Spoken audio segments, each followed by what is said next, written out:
On today's show, more than half of the Golden State Valkyries roster are international players. Why might that become a bit of an issue really soon? Marisa Ingemi of the San Francisco Chronicle, who is covering the Valkyries every day, is here to break it down.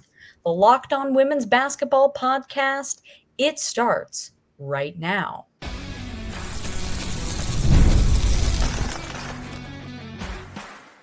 You are Locked On Women's Basketball, your daily podcast on women's basketball. Part of the Locked On Podcast Network, your team every day. Hello and welcome. You are Locked On Women's Basketball. I'm Jackie Powell, and happy Friday. I'm one of your hosts on this program. I cover the New York Liberty at the Next, and I've covered women's basketball and its culture nationally at many other places. Check out all of the excellent women's basketball reporting and writing we are doing at thenexthoops.com. And please consider subscribing to make sure that the journalists that work so hard to cover the sport are paid for their valuable work. Anyway, thank you for making Locked On Women's Basketball your first listen each and every day. Today's episode is brought to you all by FanDuel. Right now, new customers can get $200 in bonus bets when your first $5 bet wins. Anyway, I'd love to welcome Marisa to the show. She is making her Locked On Women's Basketball debut. And before we get started, I just want to lay out our whole show. So in segment one, we are going to walk you through why this month, the month of June, is bound to be a really difficult one for the Golden State Valkyries, and why their heavy roster of international players directly contributes to that. In segment two, we're going to branch out to a league-wide trend we've noticed where some international players have prioritized the WNBA this season and won't be leaving their teams mid-season. And then finally, we are going to dive into historically what tensions have existed between the WNBA and international federations. So anyway, beginning with the Golden State Valkyries. All right, Marisa. Hello. What types of issues are the Valkyries going to face in the month of June? Yeah, 4 of their players are headed to EuroBasket. It could have been worse. They have a few who aren't going, but they have 4 players going, and Temi Fagbenle, Janelle Salon, Cecilia Zandlasini, and Julie Van Loo. All of those players are a part of their rotation. Fagbenle and Salon are in their starting lineup and really essential players for them. But I think the hardest part for them is going to be that 3 of those players, everyone except for Van Loo, is a forward.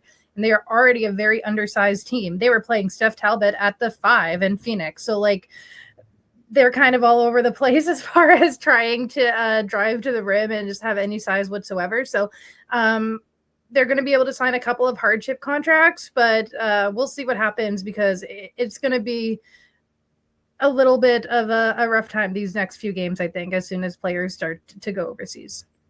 So for the listeners who don't know what EuroBasket is, What is EuroBasket? Yeah, so EuroBasket's a biannual tournament of women's basketball teams in Europe. It's a pre-qualifier for the Olympics. Like the winner automatically goes to, I think it's the top 6 goes to the Women's World Cup, and then the winner of that qualifies for the Olympics. But even more than a qualifier, like in the States, it's a little different because like internationals and like sports like that, it's more of a big deal in Europe. Like there's a lot of like national pride for these women's basketball players. Like when I was talking to Zandlasini, who's Italian, I asked her like, hey, are you going to EuroBasket? And she was like, yeah, we're hosting part of it in Italy. I wouldn't miss that for anything. Like it really just matters a lot for them to have the chance to represent their country. So yeah, it's a big deal for a qualifying standpoint, and just like it really matters for these players, like especially they grow up watching these international teams, or for them, their national teams, and dream about being a part of that. Yeah, it's an interesting point that you made that Italy is hosting, but I think it's worth letting our listeners know that in EuroBasket, there are many different places that host. So it's Czechia, which used to be the Czech Republic, Germany, Greece, Italy. So that is a lot of countries, and obviously the host countries, Italy and Germany, have some key WNBA players. I mean, you've got a lot from Germany. You have obviously the Sabally sisters, which we will be discussing why one of them won't be going in segment 2.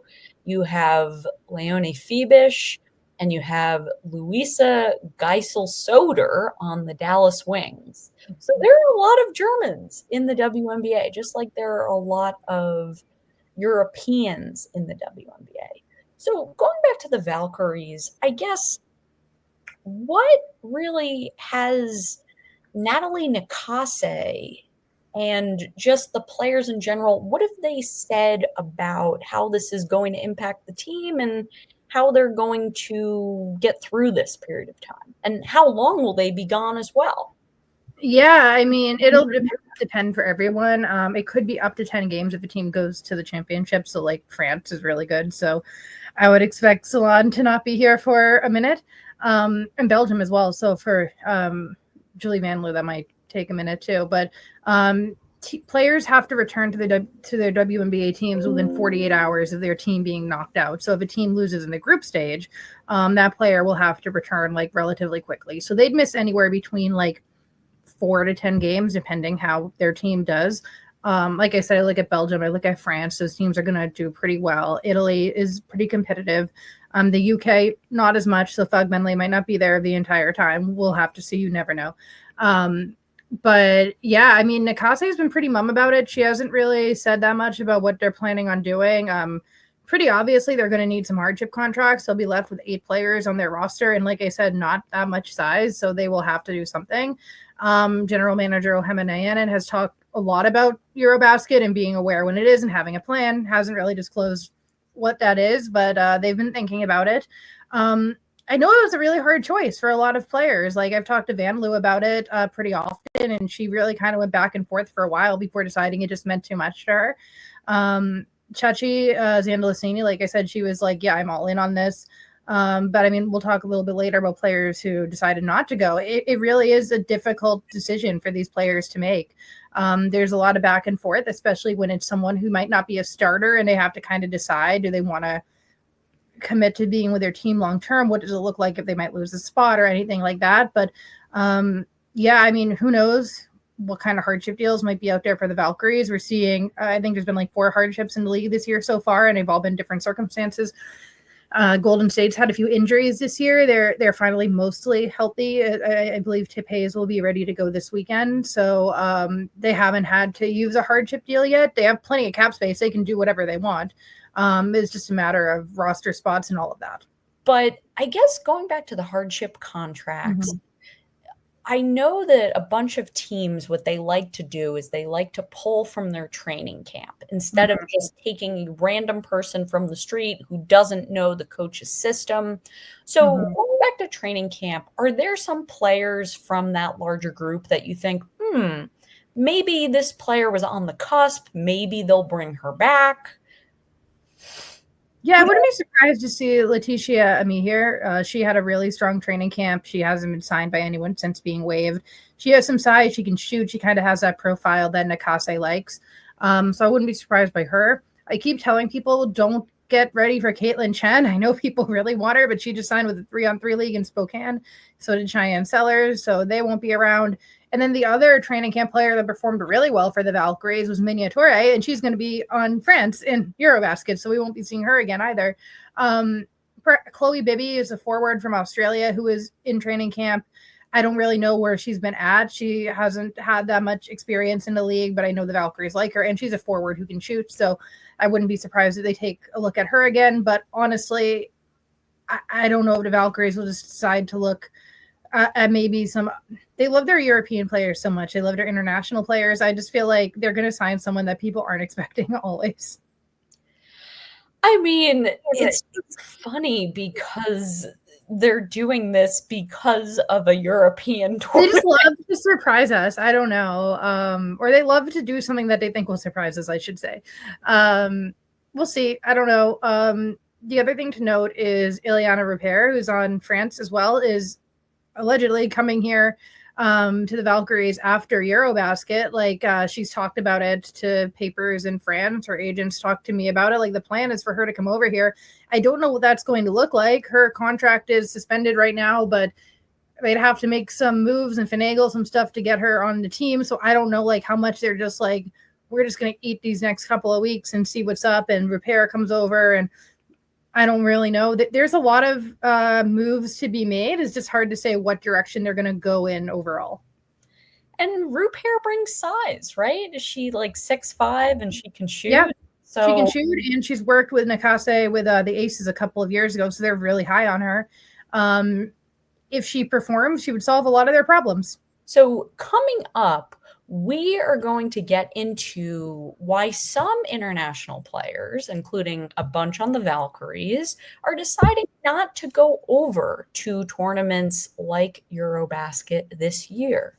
But first, I do want to talk to you all about our friends at FanDuel, which is the sponsor of this show.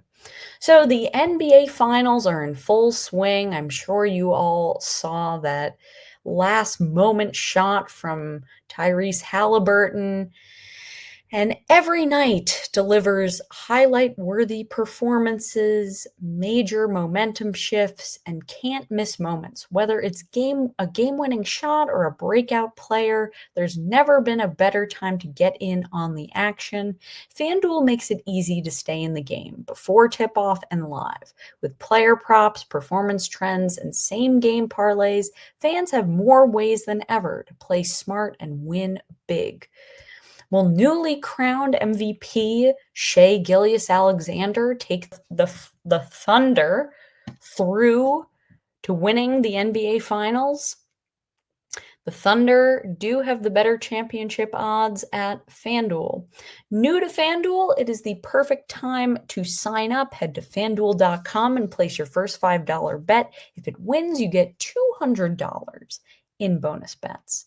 Make every moment more with FanDuel, the official sports betting partner of the NBA. Thank you very much, FanDuel. And I am back here with Marisa, and we are talking all about the trials and tribulations of international players that are either going over to a mid-season tournament, and I say mid-season meaning mid-WNBA season, or those international players who have decided not to. And so that's what we're getting into. We're talking about this relatively new trend where you see some WNBA players that are international are not leaving to go to EuroBasket. So, one could argue that the lights and the amenities around the WNBA have gotten brighter. And some of these internationals don't want to have to schlep over and then schlep back. But before we get to the bigger international stars, Marisa, I do want to continue on with the Valkyries when it comes to their players who have decided not to go. So let's go over who those folks are and what have you gathered about what their reasons for not going are. Yeah, 2 Valkyries players aren't going. Kiara Litskins, who has been on the Belgian national team for about 10 years, and Carla Late, a point guard for France. Litskins has been pretty open about it when talking to her. She basically was like, I'm 28. I've never played in the WNBA. I've been on the national team for 10 years. I want to try this out. The other thing is just like, she's the last player on the Valkyries roster. She was the last player to make the team. She doesn't play that much. If she left, it's a very good chance her roster spot would be gone. And we're seeing players get waived now going to EuroBasket. Like, she's one of those players who might be. They need so much size, and she doesn't play all that much. So I'm sure she's a little concerned about that. But she was pretty open about, like, it meant so much to her to play in the WNBA, and she just wants to see it through. And then Carla Late obviously missed her for what would have been her first WNBA season. She was a first-round pick by Dallas last year, didn't come over, was taken in the expansion draft by the Valkyries. They bring her in, and she hasn't been as forthcoming about like her reasoning. She just kind of posted on Instagram and was like, I'm going to let that stand. But you have to think it's something similar. This is her first WNBA chance. She's seeing a lot of minutes. The Valkyries really rely on her. And then Van Loo, who is going over for Belgium, Carla Late's going to play a lot of minutes at point guard. Like behind Veronica Burton, there's going to be a lot of Carla Late action. So it is to her benefit. So I think for those players, it's kind of specifically with the Valkyries, there is opportunity and they want to take advantage of that. And it is their first WNBA season for both of them. For the players who are going overseas for the Valkyries, those are players who have been in the league a little bit older. So I think it makes sense. One thing that Nicasia has said is that she wants players to make their own choices and they stand by them. And we've seen the way the Valkyries have really embraced international players. You kind of have to believe that because they've brought a lot over here. And I don't think they would come here if they felt their spot would be super threatened, perhaps. So I do think it's kind of that individual decision for the players in the Bay, at least. For sure. And I think with Carla Late, what I've learned is that her role on the French national team is not very defined. Yeah, she didn't make the Olympic team. So that probably played a role in it as well. Whereas instead, it's like, okay, here she has this opportunity to play quality minutes. Well, if she go back over for EuroBasket, I mean, it isn't a done deal that she makes the French national team. And she's such a big part of this Valkyries team. She plays a lot of minutes. She plays late in games. She's been one of their better defenders, which I think has surprised a lot of people. She's one of their more talented offensive sparks coming in off the bench as well. It would be a detriment to lose her. I don't know if they talked to her about it before the season and tried to get her to stay. I really don't know. But she seems comfortable in her decision.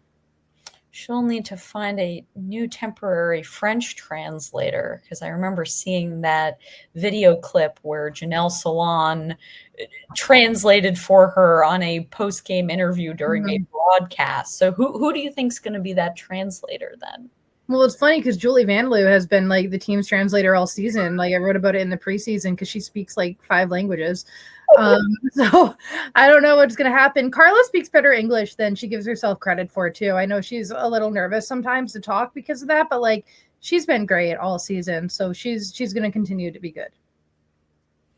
And speaking of younger French players, I think it's worth shifting over to the Seattle Storm, where we have Dominique Malunga, who was the second overall pick, who she made that decision pretty quickly. And I don't know what your thoughts were on that decision, Marisa, but I think to me it seemed very similar to the decision that Carla Late made. Yeah, I'm not really sure as much about her specific situation compared to Carla's, just from getting to talk to her more often. I do think some of what you said about the space that the league is in right now does have somewhat of an impact on these choices, but I'm not sure as much of if it's like facilities and things like that as much as like the CBA is up after next year.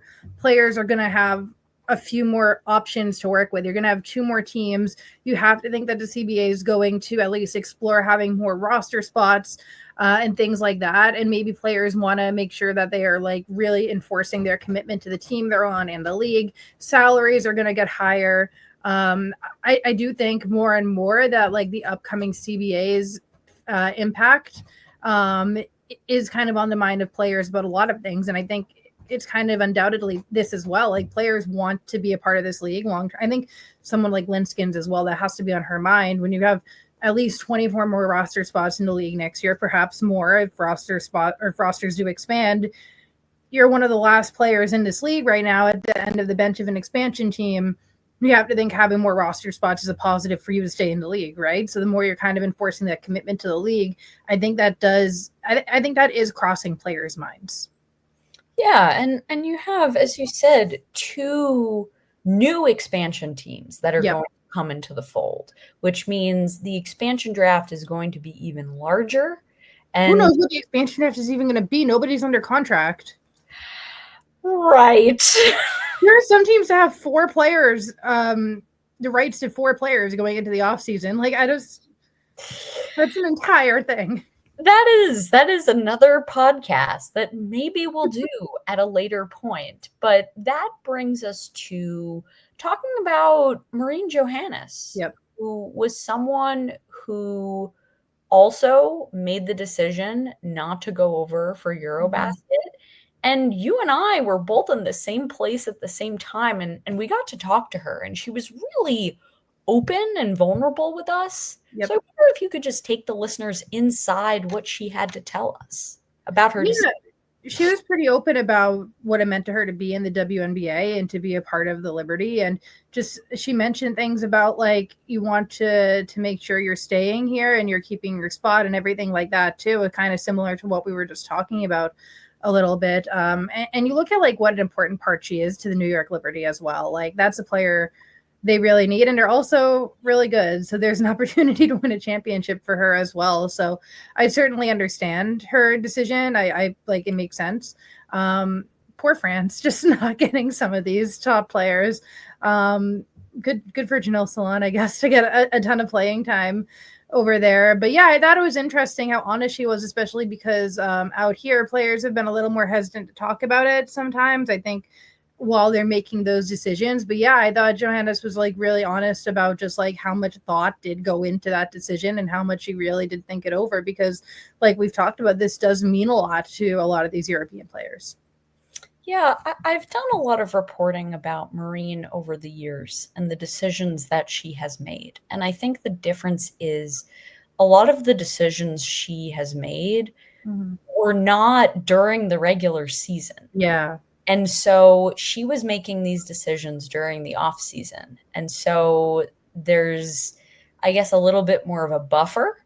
While here we are, there are players playing for the Golden State Valkyries that are having to make these decisions in real time during a regular season. So it's a bit different. And I think for Marine, something she emphasized to both of us, and she jokingly was like, I'm 30 now. Yeah. And she's like, you know, going back to what you said about Linskins, yeah, Breen has played for the French national team. It's very similar. Long time.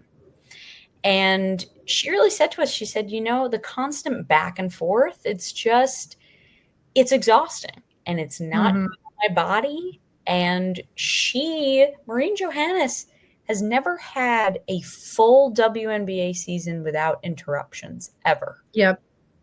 Before this year, she would always come late, or she would have to leave and come back. And this league is dead great to players who deal with that. Yeah. And, you know, you're jumping across time zones. And the schedule, as you said, is very unforgiving.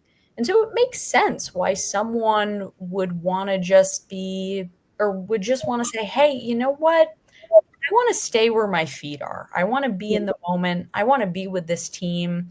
I think she said to us also, it's quite difficult when you have to go from one system to another, and then you come back and you have to, you know, change the way that you're playing the game. And I think the same thing goes for Gabby Williams and for both players when it comes to looking at the future, their futures in the WNBA. They want to prove to the league that they are committed to the league.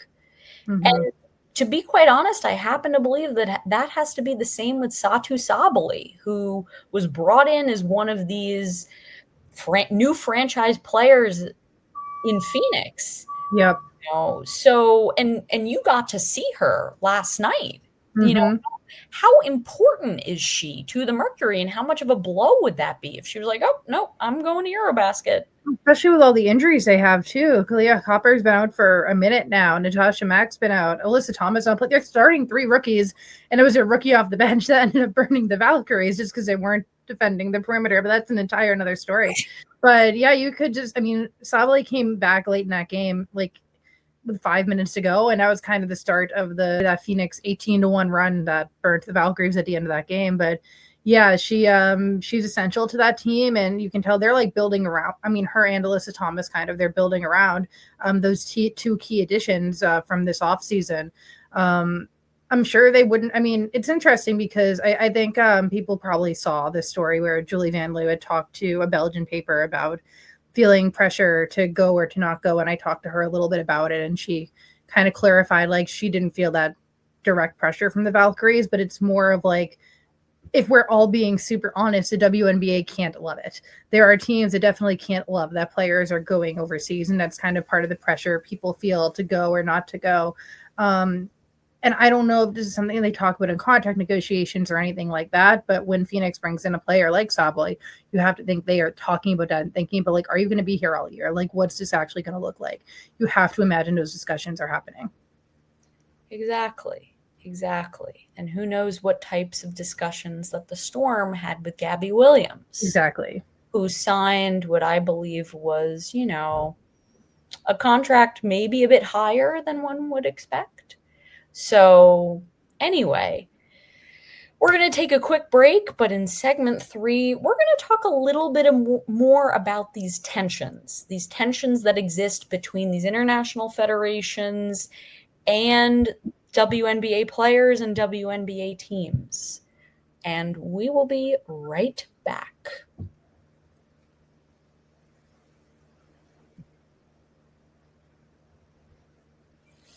And we are back. It is Jackie Powell here with Marisa Ingemi, and we have been talking all about international players and these mid-season tournaments. I mean, we didn't even talk about there's the AmeriCup and the Asia Cup that players are going to be leaving for. I mean, potentially. I mean, we could do another whole podcast about Lee Yeru, although, oh, wait, we had one earlier this week. But anyway, I think where I want to continue on is, you made a really interesting comment in the last section. You were like, oh, the poor French national team. And I was sitting there and I was like, do I really pity them? And so the reason for that is the French Federation has been quite contentious in the past few years, and they really have put quite a strain on their players when it comes to going to the WNBA. I know there was a story from Ben Pickman at The Athletic today all about the international player influx, especially this year in the W.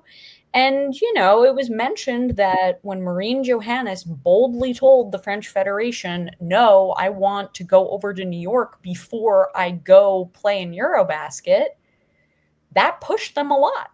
And then they got annoyed and they were like, no, we're not going to let you do that. We don't want you to play in both, or you're not committed to us. Like, why do you have to go to New York first?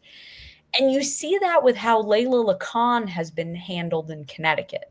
You notice that she is still on roster. She has not reported to the United States or to Connecticut. The reason for that is because she is very much so a player that gets a lot of minutes on that national team. And so,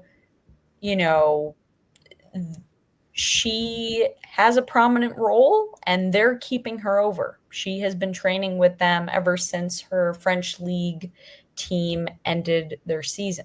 So that's just an example of the type of hold that the French national team has on its players. I mean, when you think about other federations, there is the Chinese Federation. Obviously, Marisa, if you could remind the listeners about what went on this week with Lee Yeru. We don't have to spend a long time because there is another podcast, which I will link in the show notes. Mm-hmm. But I guess, what was the conversation when it came to the Chinese Federation? Yeah, I know that they're pressuring her to get more minutes and more playing time, because if not, they'd like her to just be over there. And that's difficult. I think she's averaging like 8.9 minutes, or like not that many minutes off the bench for Seattle so far. And I saw she talked to some reporters earlier today a little bit about how you're on a team that has 4 post players. Like, it's going to be really hard to break in there. It's just kind of a tough spot for her, just because like she probably, I don't know many other teams where she would get many more minutes than she is right now, just with her profile. But Seattle probably wasn't the best option for her. But she's in a tough spot. And when you're getting that pressure from, a team in China too, like, she's on a non-guaranteed contract. Seattle could just be like, okay, bye.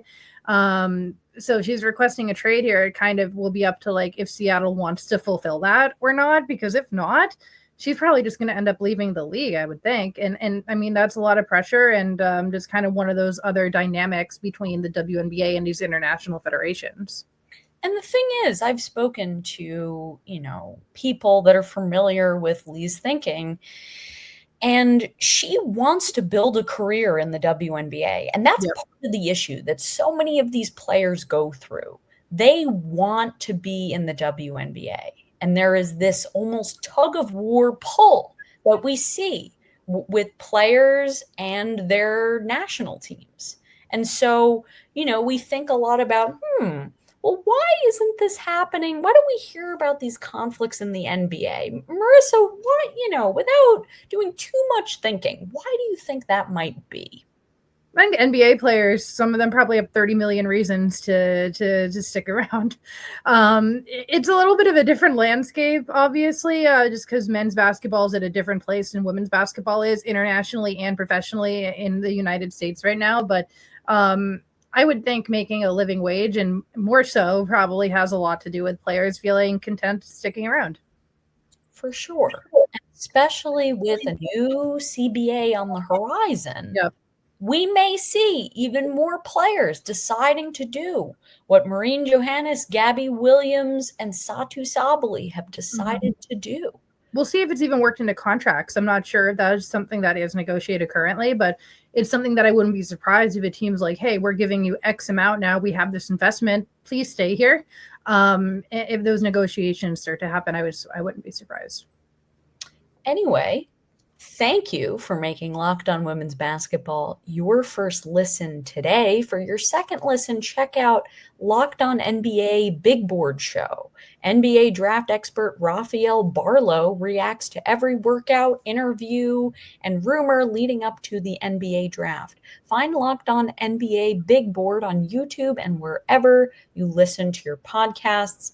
I want to give a huge thank you to Marisa for hopping on the show. Marisa, please remind everyone where they can all find your great work. Yeah, please subscribe to the San Francisco Chronicle. I cover the Valkyries there every single day, traveling, doing all things. If you want consistent local WNBA reporting, would really appreciate a subscription. Oh, yeah. Anyway, this has been Jackie Powell and Marisa Ingemi. Have a great weekend, everyone.